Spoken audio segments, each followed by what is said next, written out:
زندگی کو بہتر بنانا چاہتے ہیں تو دوسروں کے لیے آسانیاں پیدا کرو۔ جو اپنی غلطیوں کو تسلیم کرتا ہے وہی اصل میں بڑا انسان ہے۔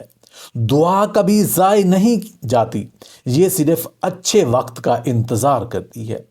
ہر دن ایک نیا موقع ہے، اسے ضائع نہ کریں۔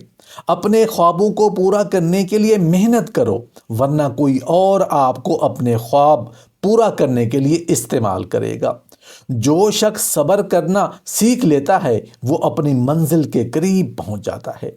کامیاب لوگ موقع کا انتظار نہیں کرتے بلکہ خود مواقع پیدا کرتے ہیں۔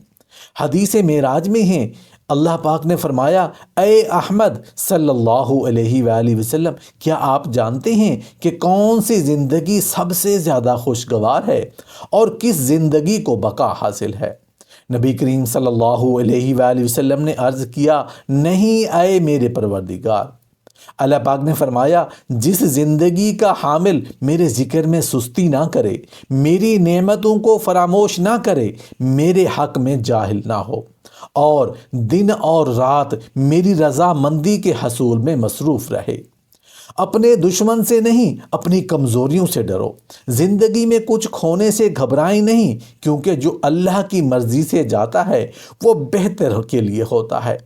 ہر سوال کا جواب ضروری نہیں، بعض اوقات خاموشی سب سے بہترین جواب ہوتی ہے۔ ہر وہ کام کرو جو تمہارے دل کو سکون دے اور روح کو خوشی۔ دعا میں وہ طاقت ہے جو تقدیر کو بدل سکتی ہے۔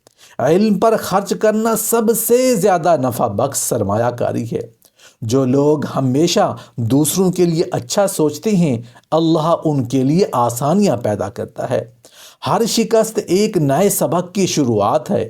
اللہ پر بھروسہ رکھو اور آپ کو وہی دے گا جو آپ کے حق میں بہتر ہو۔ جیتنے والے وہی ہوتے ہیں جو کبھی ہار نہیں مانتے۔